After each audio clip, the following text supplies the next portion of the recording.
Good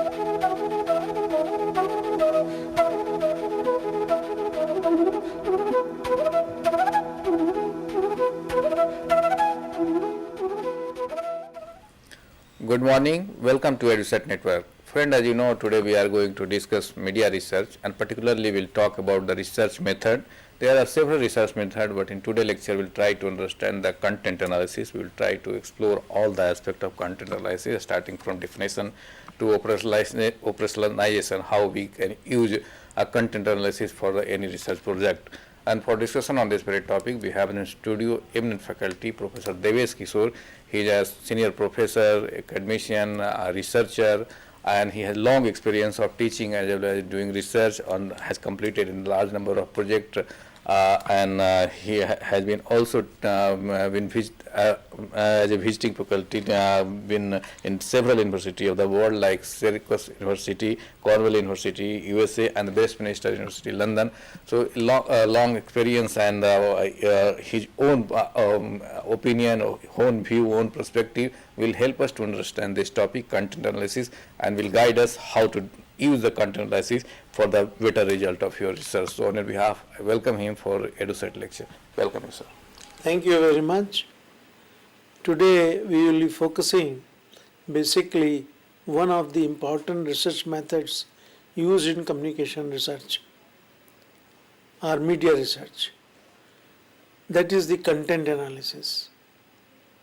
We will discuss the meaning of content analysis, definitions, and process. That means the steps to be used for analyzing the content. Content analysis, as the name indicates, is the analysis of the content of the media. It may be a written content like in newspaper, it may be spoken content like radio, it may be both audio and visual, that is television and film. Now all the three media have some subject matter to communicate, and their subject matter is having the content. So therefore the content analysis is a methodology, a research methodology which helps the researcher to analyze the content, which may be in written form, verbal form, or audiovisual form. Basic focus is on content. But when analysis is done, we always emphasize that it should be done systematically and objectively, so that you get the reliable results. And reliable results you can get only when you can work out empirical data, which can be put to the statistical analysis and interpretation. Therefore, we can also say content analysis is a systematic and objective analysis based on empirical data, qualitative and quantitative variables. Important thing is variables. Variables have to be taken into account, and the variables could be different types of information given in the content. In other words, we can also say content analysis is a method of studying and analyzing communication in a systematic, objective and quantitative manner. There are three words which are important: systematic, objective and quantitative manner to measure the variables. So therefore, the content analysis is focused on determining the subject matter which has been presented by a communicator through a particular channel. That is what we say the content analysis. Now let us come to the steps of conducting the content analysis. In all, there are 12 steps which have to be taken account for any content analysis study. Number one, of course, the research question which is required in all these studies, and we have discussed how to frame a research questions, how to work out a title. Second step is identification of source, from where you are going to get the content, how you are going to identify it. Third is formulation of objectives. Any research project, you have to formulate objectives. Objectives are the direction of the movement in which a researcher will have to go to conduct the research.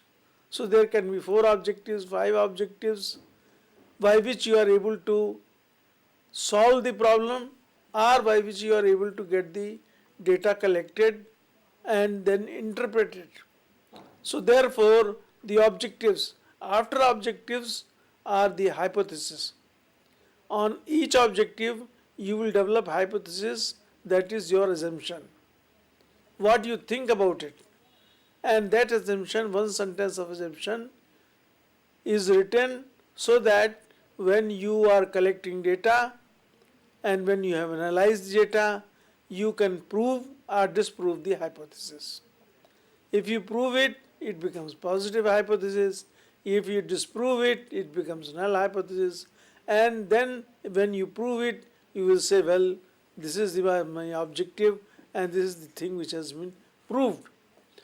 Then, after hypotheses have been developed, then we come to the defining the universe. Universe means the total population. We will take up an example to understand all these steps one by one, because until unless the steps are not clear, taking an example, you will not be able to move further as fast as you should be. So the next step was defining the universe. Universe means what is the total population from where you are going to draw the sample. So that means next step is sampling. After you have selected a sample, then you go, in case of content analysis, for categorization. Categorization means the news coverage, suppose you are going to analyze, then what types of news are. It may be political news, economic news, social news, crime news, sports news. These are the categories. So this is called categorization. Then we decide units of analysis. Units of analysis is very important. What does it mean, unit of analysis? Unit of analysis means that how are you going to measure the important aspects of the content in which have been expressed in case of print media through written words, in case of radio through spoken words, in case of television through audiovisual materials. Now you will have to decide. For example, in newspaper, you can have unit of analysis, maybe number of words, that this story has been expressed or written in newspaper, in a particular newspaper A, in 20 words or 30 words or 45 words. In another newspaper, it has been expressed in 60 words. So now you can easily compare.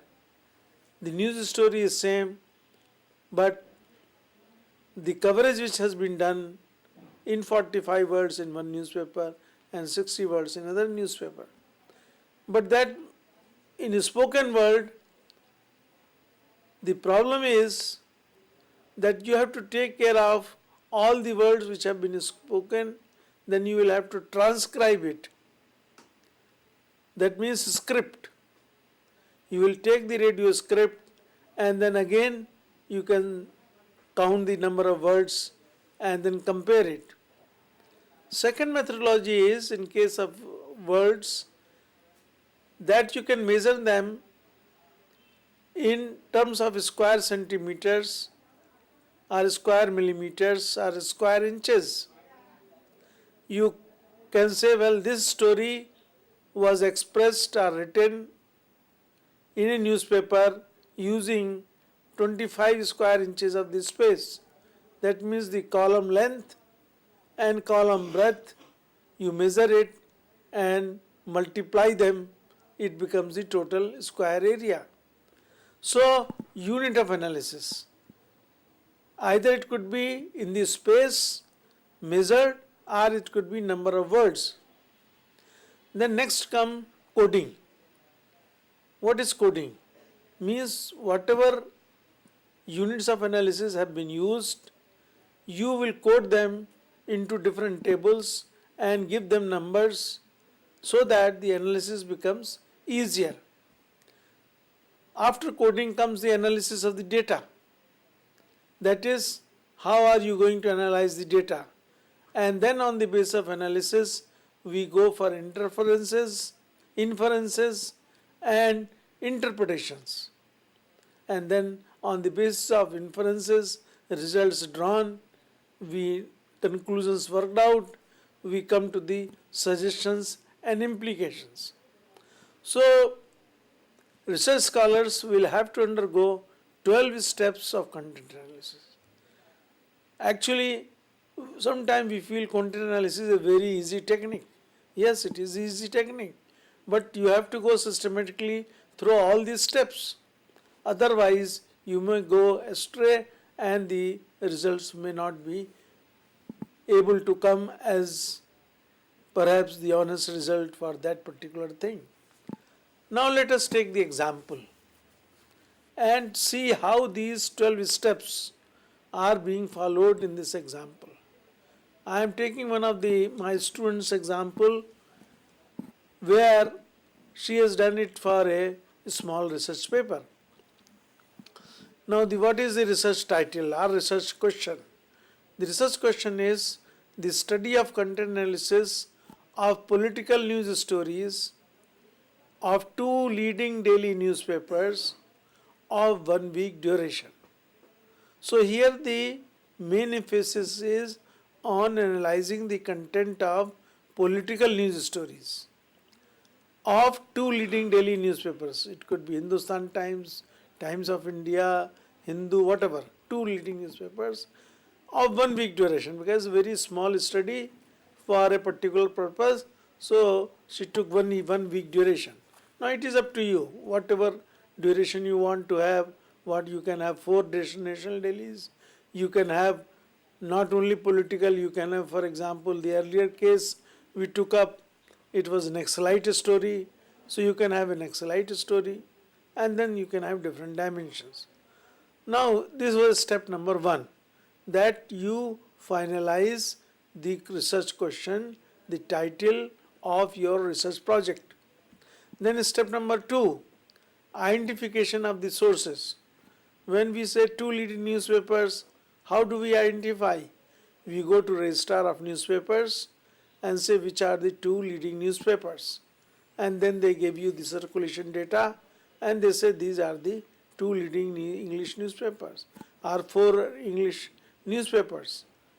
And then you decide if you are doing in Delhi, then you say Delhi edition, because each newspaper is bringing several editions. So therefore the comparison can be done only the editions which are published from one city. Not that you take one Delhi edition, one Bombay edition, and one you take up the Madras edition. No. It must be similar. So therefore you are taking the leading newspapers and you are taking the same editions for analysis. So that was step number 2. Then step number 2 also you should indicate which are the 2 newspapers. Hindustan Times, in this case Times of India, and the time period was 1st to 7th August in this example. You can have the time period, you can have the newspapers according to the data available with the registrar, and then you can work it out. But the second step was to identify the sources. Then we come to the step number 3, where we say formulation of objectives and hypothesis. From my point of view, after step number 1 and step number 3 is very important. because they decide the whole structure of your research which you are going to undertake. So we come to the objectives. Now in this case, the objectives in this example, three objectives were worked out. Number one was to find the coverage of political news in comparison to other types of news stories. Now newspaper has several types of stories. So the interest was to find out how much space is given for political news in comparison to other types of news, maybe economic news, local news, religious news, crime news. That was objective number one. And objective number two was to compare the coverage of political news in two newspapers, that is Hindustan Times and Times of India. Both are coming out with political stories, and then to find out which newspaper gives weightage or more coverage to different types of political stories. So there was a comparison. And third was to understand the direction of content of political news. In which way newspapers are handling the content of that. I told you earlier, when we say coverage has three things: observation, then analysis, then reportage. So coverage means you have to go through the three important dimensions. And then how do you do it? Of course, content analysis will help you only giving you the content. But observation you will have to work out yourself. How did the reporters or newspapers try to observe that story, what policies they have, and all that. So coverage is a bigger word. Mind it in, because if you are going to say coverage is not only the just reportage. So therefore you have to define in your research project what do you mean by coverage and how coverage has been studied in this project itself. So these are the three main objectives. What was the three main objectives? Number one objective was to see what is the status of political news vis-a-vis other types of news. Number two, compare coverage of political news in two newspapers. Number three was to find out the direction in which the political stories are written and content is there. Now we come to the hypothesis. As I said, hypothesis will be based on your objectives. Therefore, when you are having assumption, in this case, it was said more coverage is given to political news in Hindustan Times in comparison to Times of India. Please be careful when you are writing a hypothesis, it should have only one theme at a time. It should not be two things.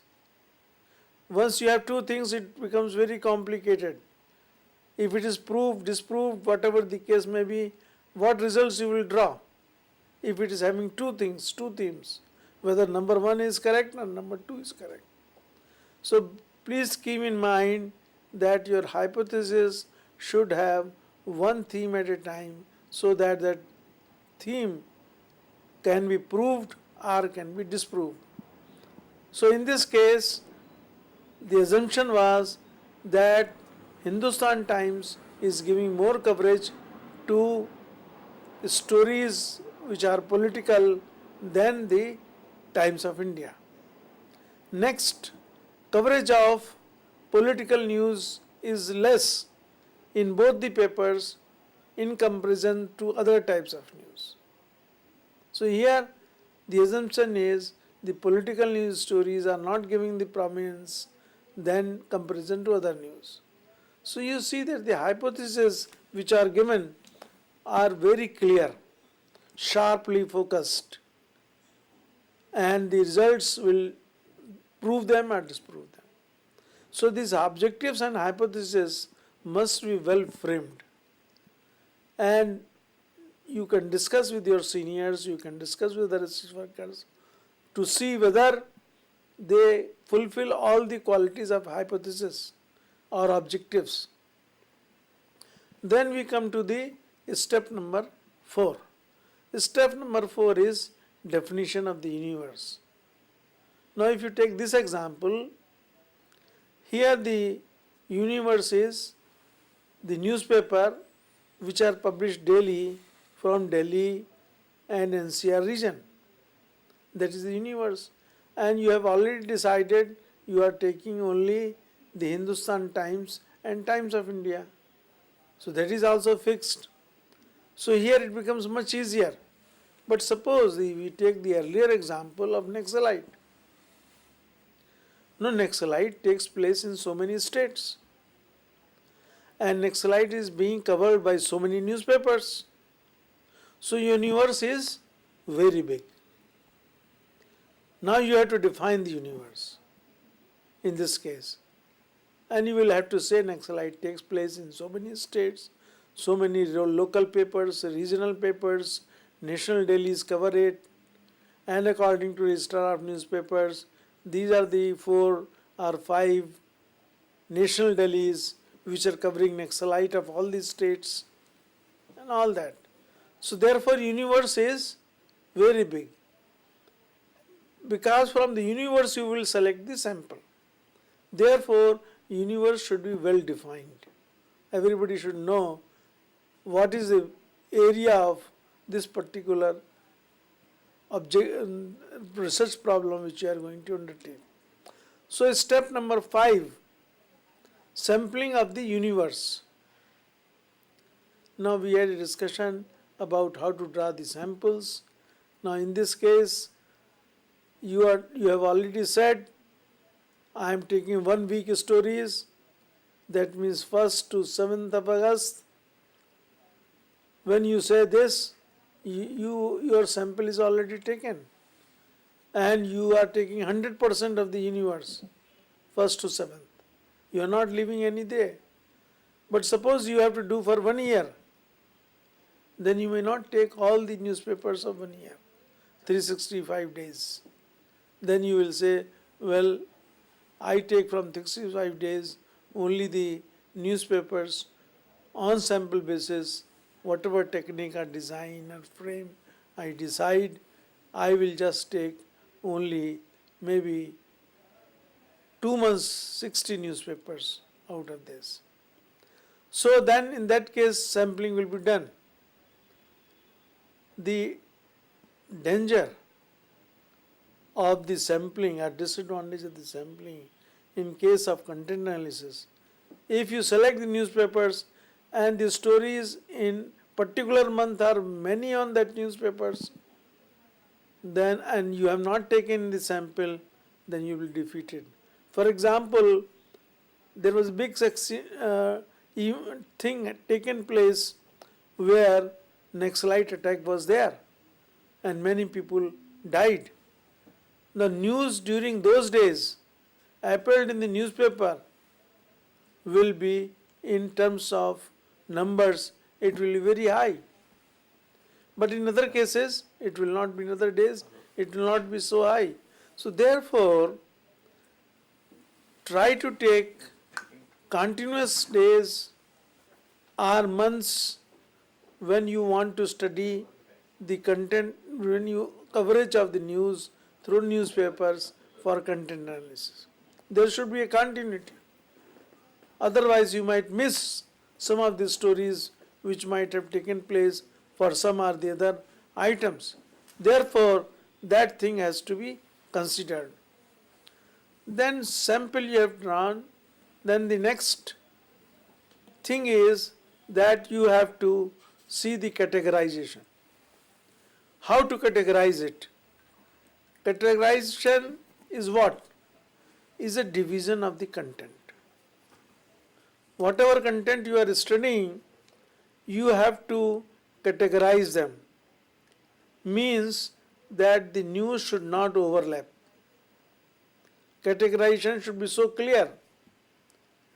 Framing of categorization depends upon the researcher how he views the news itself.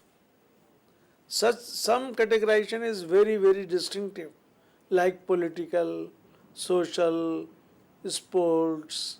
They are very distinctive categorization. But if you are having political stories, then your categorization will have to be under political category. So under political category, it can be of different types, maybe maybe related to various political parties and all that. So I give you the example of the major categories amongst the political stories.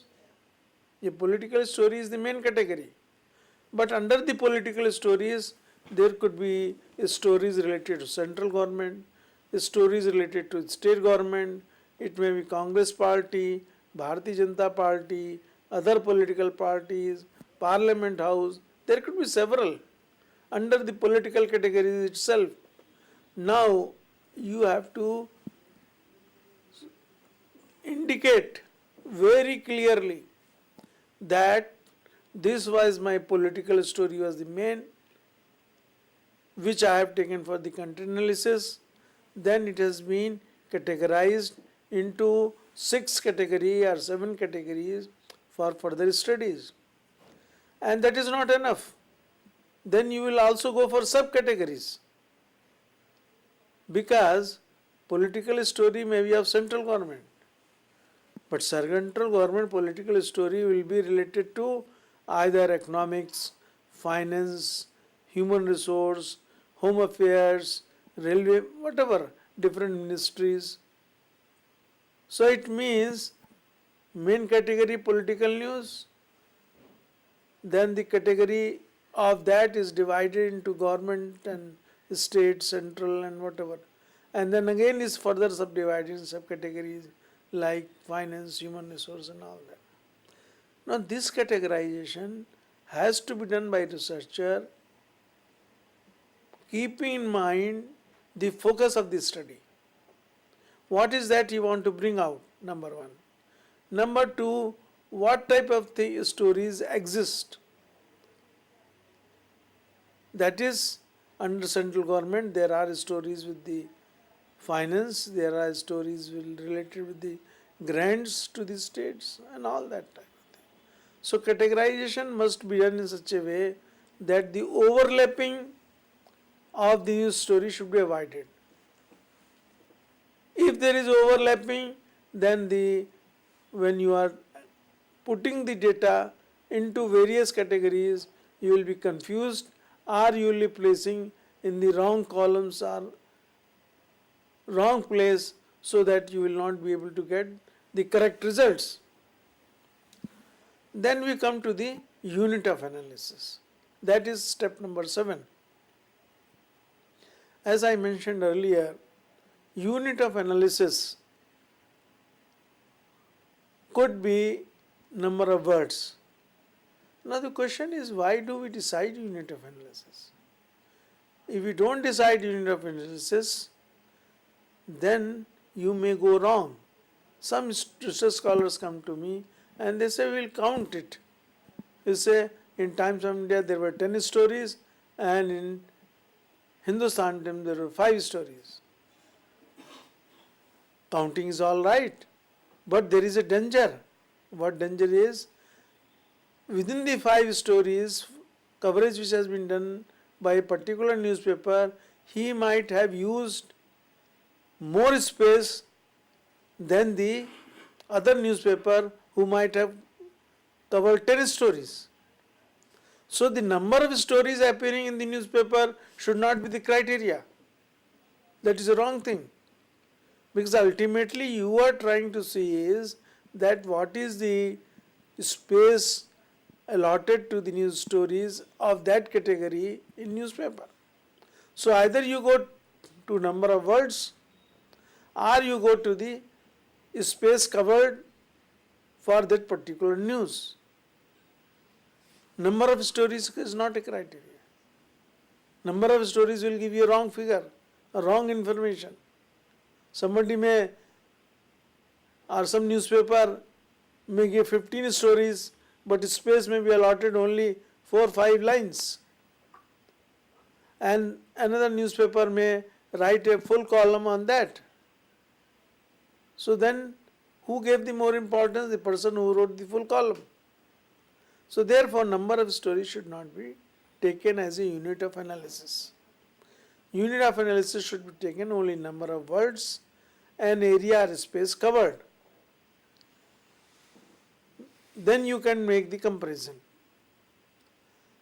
Now, the other problem which comes to the research worker, he faces the problem that even the stories could be of different forms.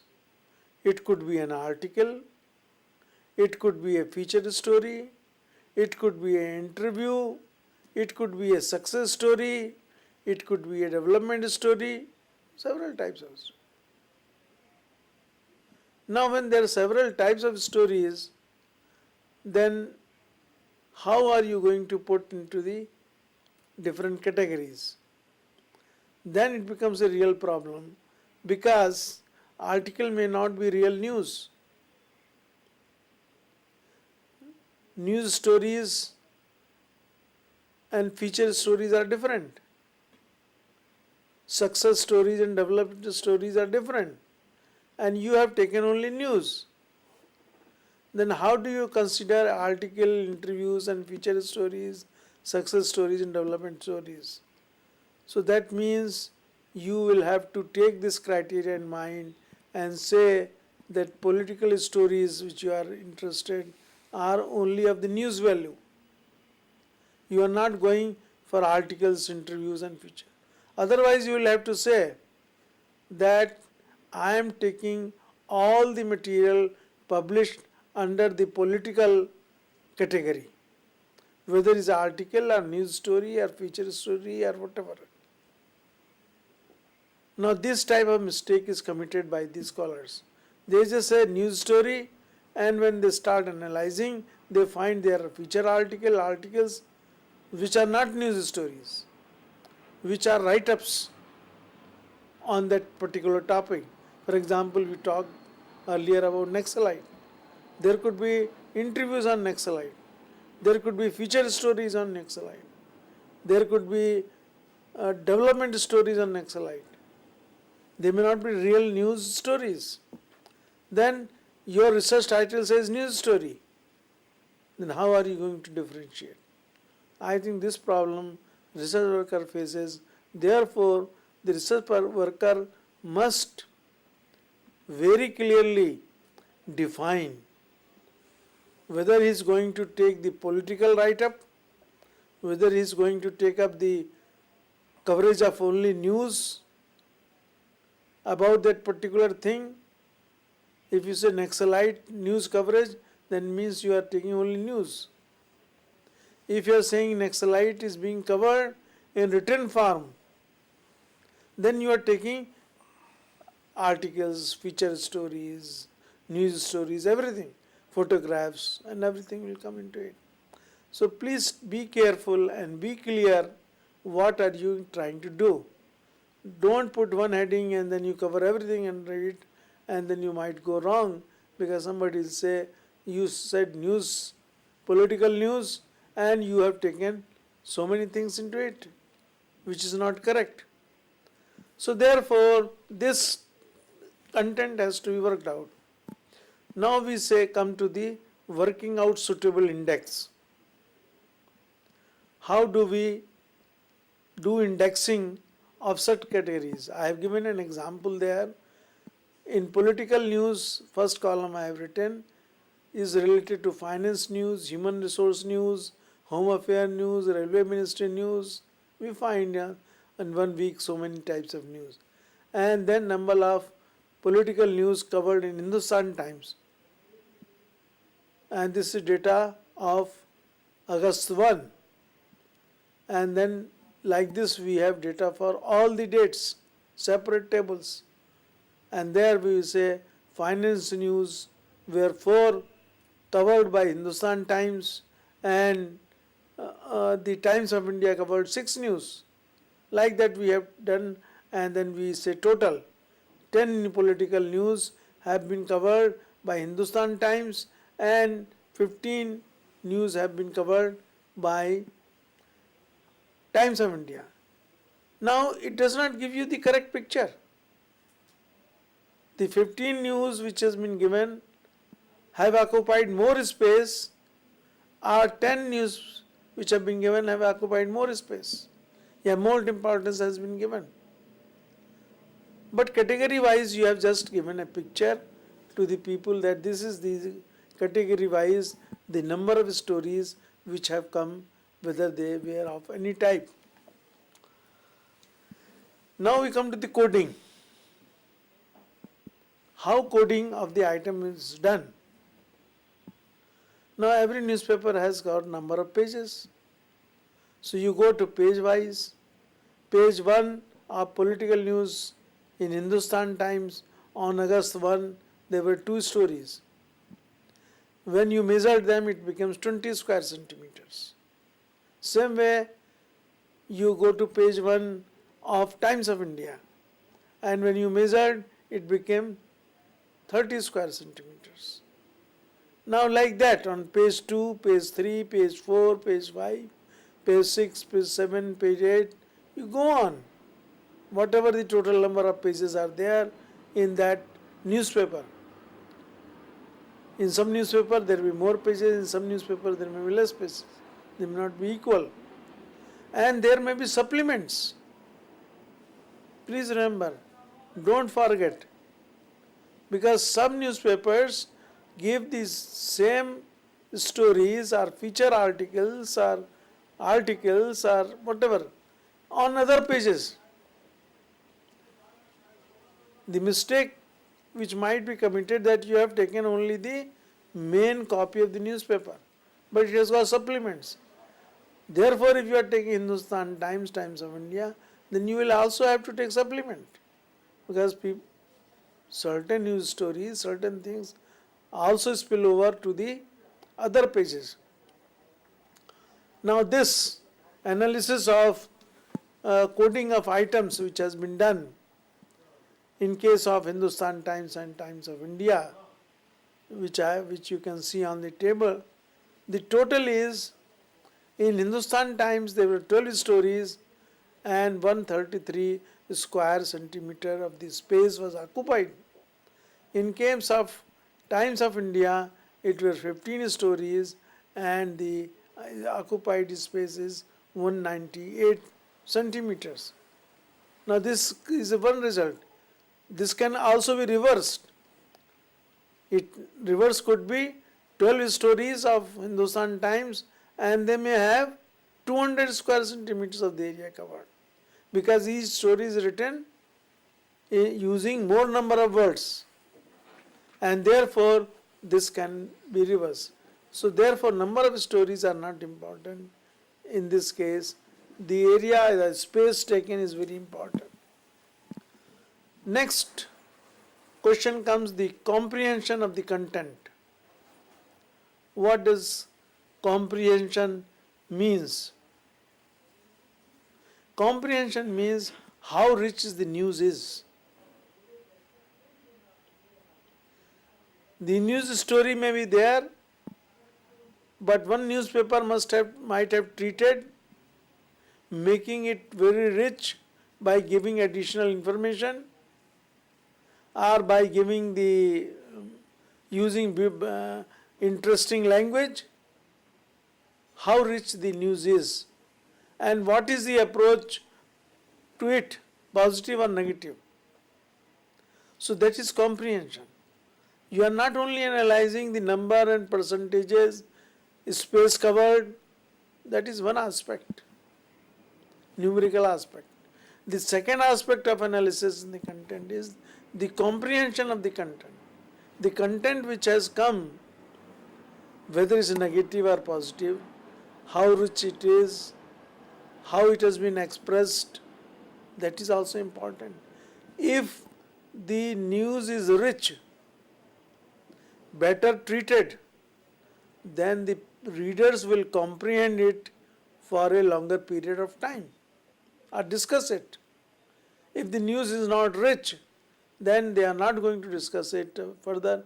They will just go through it and forget about it. So that's why in content analysis, comprehension also becomes very important. Most of the research scholars stop only comparing in terms of square centimeters or total number of words. The interesting part is comprehension. I think those who are studying using content analysis, they should not forget that the important part is comprehension of the news stories, which is conveniently forgotten because they think this is the only content analysis. Now, content analysis includes the comprehension. Next, information percentage index for content information level. What does it mean? Information percent index for content information level. Information percent index means there is a write-up, and in that write-up, one newspaper has given a lot of information within the limited number of words. Another has used so much of words and photographs and given less information. As I said, information is content. Therefore, the other important aspect is the information percent index. Which newspaper gave the more information using the space which may be less. Another newspaper may have used more space but less information. So content wise, the newspaper may have given the less space but news is rich. Information content percentage is high. In other case, the information percentage is low, although he has used more space. Now this is a finest way of analyzing. Researcher must go to this point, not just stop at point number one. So there are three things. Number one was the analysis of percentages, or analysis of the number of words and all that. Second is comprehension, and third is information percent index. Then it makes a real content analysis, not stopping at step number A only. Now coding for the information percentage index. How do we code the information percentage? Now you will see in this table that finance news, which is covered by the Hindustan Times, in under political category is 89%, and under the same category Times of India 85%. So here you are giving percentage. He has taken more time, more points to cover in that story, while Times of India has taken less points. And you have seen the table earlier where Times of India gave more space and Hindustan Times gave less space. But when you analyze the stories, you find, of course, Hindustan Times has given less space, but more information. And Times of India has given more space, but less information.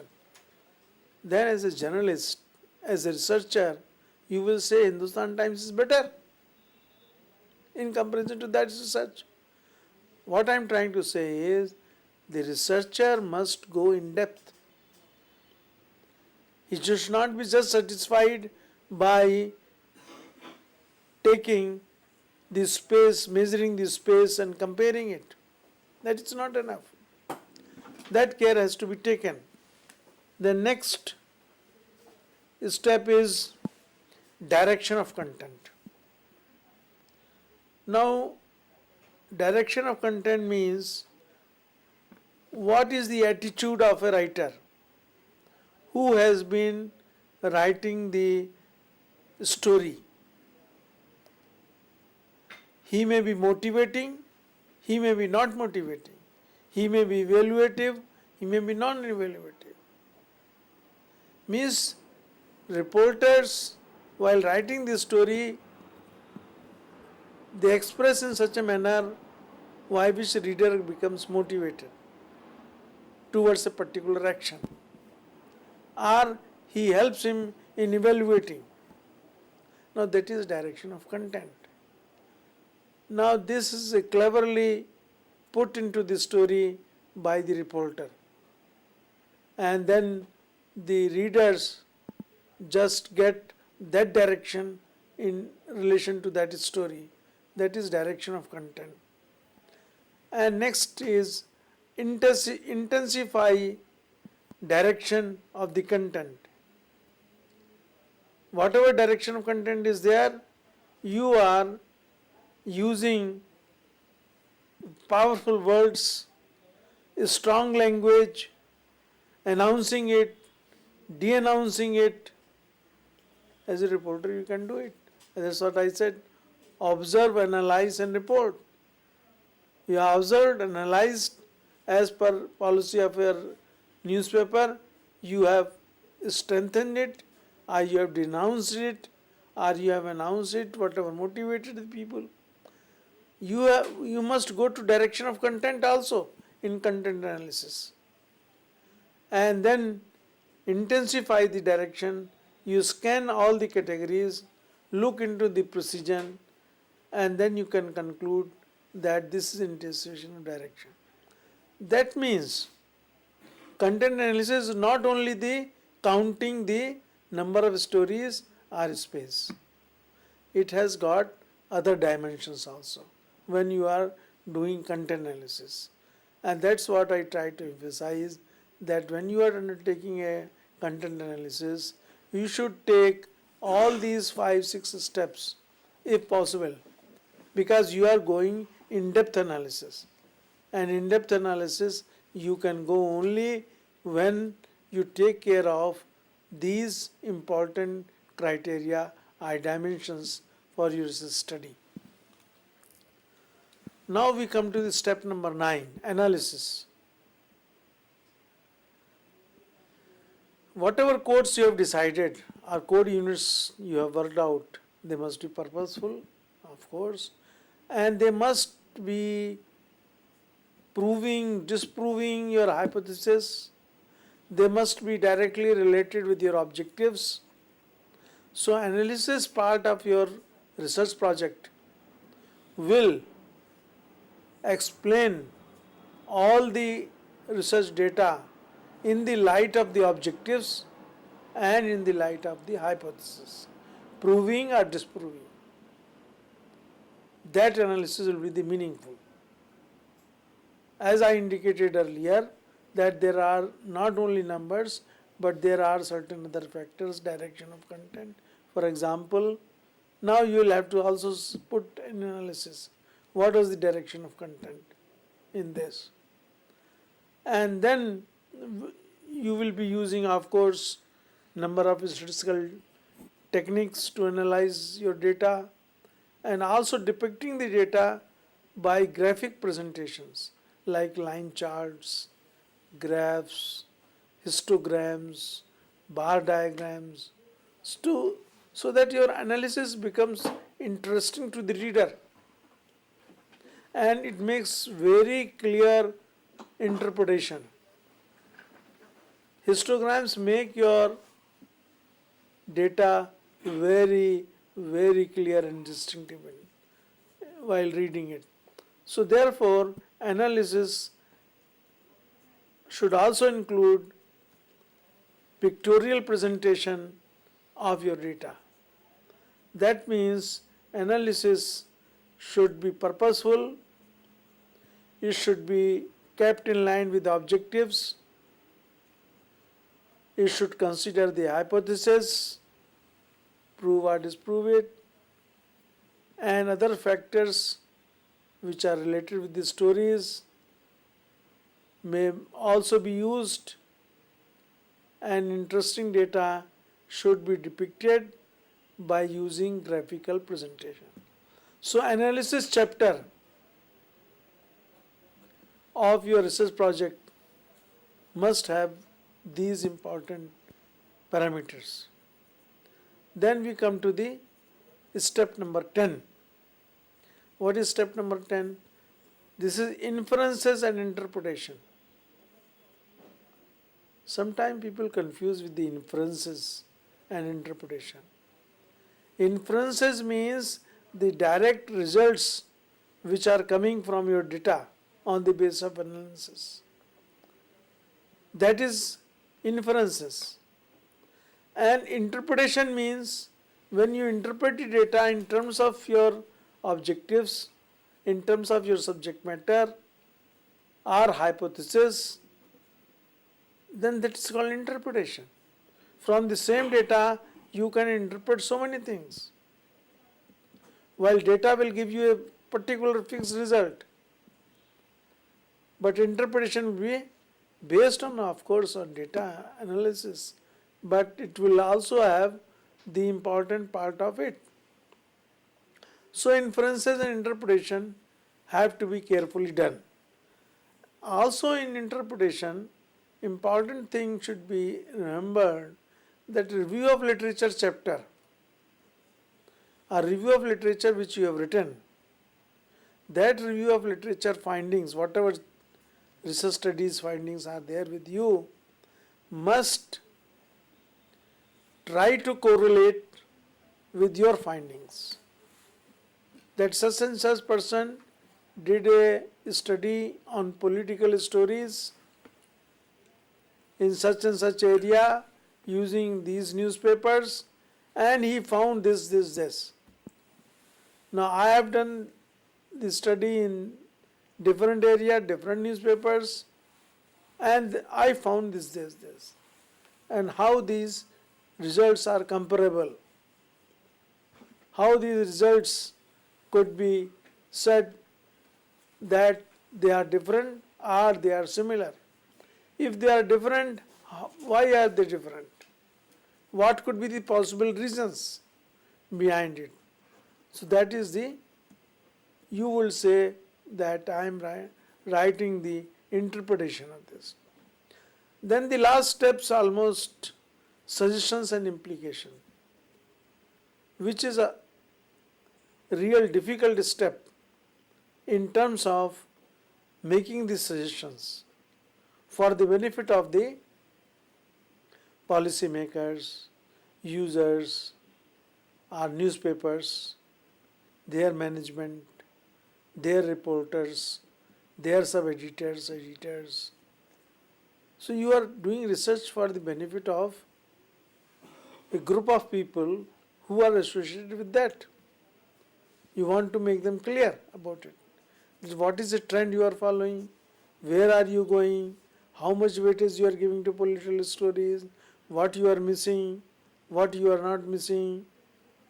What is the comprehension level of your stories? All that. Your research should be able to indicate what is the direction is being given by your reporters in this story. Now, when you are given all that suggestions, then it will be useful for the newspapers. Otherwise, what is the use for them? They will not be able to understand. Only the numbers you will say, they will say, okay, fine. But their interest would be to see the comprehension level of their stories. Their interest would be to know that how these findings can be used. So that suggestion implication chapter should be written, and should be written well.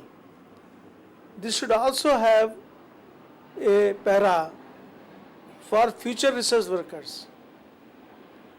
How future research workers can take the benefit, or whatever you have not covered, could be covered by them, by future research workers.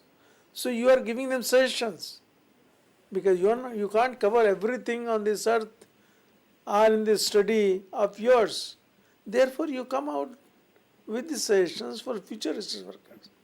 It's always better, so that in future, if somebody wants to take the research study, he can take up the research study in that area, and which that will be more meaningful and useful for the newspapers. So I think these are the important steps which have to be taken care of by this. But I would like to emphasize there are limitations on content analysis. Please do not forget, content analysis is a full-fledged research methodology. Every research methodology, you use any, every research methodology has got the limitations. Now in case of content analysis, there are 4 or 5 very important limitations which must be kept in mind by the researcher himself. Number 1, sender's perception is taken into account, but audience perception is not taken, is overlooked. What does it mean? Means a reporter has written a story and you are analyzing only that story. But what happens to reader who has read the story? Content analysis has not done anything. So the important part of the receiver is completely forgotten by content analysis. That is the biggest limitation.